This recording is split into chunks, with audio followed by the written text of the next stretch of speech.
Hello guys, welcome back to my channel. তো প্রথমে তোমরা আমার ফার্স্ট ভিডিওতে দেখতে পাচ্ছ গোপালকে স্নান করানো হচ্ছে। তো জন্মাষ্টমীর দিন এখানে গোপালকে পঞ্চামৃত দিয়ে স্নান করানো হচ্ছে, দুধ, দই, ঘি, চিনি এইসব মিশিয়ে। তারপরে হচ্ছে এখানে রাধাকৃষ্ণকে একটু পঞ্চামৃত ছিটি দেওয়া হলো। তারপরে যেহেতু ওইটা হচ্ছে ফটো, তো ফটোতে স্নান করাতে পারবো না, ওই জন্য ছিটিয়ে সেখানে মুছে দেওয়া হলো। আর এইখানে হচ্ছে গোপালকে সুগন্ধি জল দিয়ে স্নান করানো হচ্ছে। সুগন্ধি জলের মধ্যে অনেক কিছুই আছে, এরপর পুষ্প দিয়ে গোপাল সোনাকে স্নান করে দেওয়া হলো। এবারে ভালো করে পরিষ্কার করে গোপাল সোনাকে মুছে পরিষ্কার করে দিয়ে কিছু শৃঙ্গার করে দেওয়া হলো। তো শৃঙ্গার করে দেওয়ার পর এবারে গোপালকে ভোগ লাগাতে হবে। তো এখানে তোমরা দেখতেই পাবে যে কী কী এখানে ভোগ লাগানো হয়েছে। দেখো, মাখন মিষ্টি তো আছেই, কারণ সেটা হচ্ছে গোপালের সব থেকে প্রিয়। আর তারপরে তো দুধ, দই, ঘি আছেই। তো এবারে হচ্ছে পুজো টুজো করে নেওয়ার পর আরতি করা হচ্ছে। আরতি করে নেওয়ার পর, কারণ সেই দিনে পুজো করতে করতে অনেকটাই দেরি হয়ে গেছিলো, প্রায় 1টা বেজে গেছিলো। বুঝতেই পারছো, পুজোর অনেক কিছু গুছানো বাগানো, তারপরে হচ্ছে গোপালকে স্নান করানো, এইসব করতে অনেকটা সময় লেগে গেছিলো।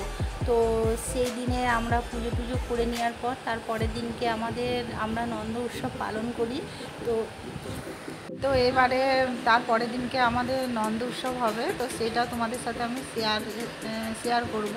তো এইখানে কৃষ্ণ ঠাকুরকে বাঁশি, ময়ূরের মানে পালক, এগুলো তো গোপালের খুব প্রিয়, ওগুলো তো গোপাল ঠাকুরকে দিতে হয়। সেই দিনকে এগুলো দেওয়া হলো, তো দিয়ে একটু সাজিয়ে নেওয়া হলো। তো সাজিয়ে নেওয়া হওয়ার তারপরের দিনকে এইখানে পায়েস রান্না হচ্ছে, দেখতেই পাচ্ছ, গোপাল সোনার জন্য। আর এটা হচ্ছে নারকেল পুর, কারণ সেই দিনে হচ্ছে নারকেল নাড়ু করতে পারিনি, মানে পুজোর এত স্বাদ ছিল, করা হয়নি। তারপরের দিনকে নন্দ উৎসবের দিন ওই নারকেল নাড়ু করা হলো। আর এটা হচ্ছে ঘি ভাত, যেটা তো এখানে বাসমতি পোলাও করা হচ্ছে। তারপরে হচ্ছে এখানে আবার পুজোতে বসা হলো নন্দ উৎসবের দিন। এখানে পায়েস আর হচ্ছে সব কিছু আরও ভোগ লাগানো হয়েছে।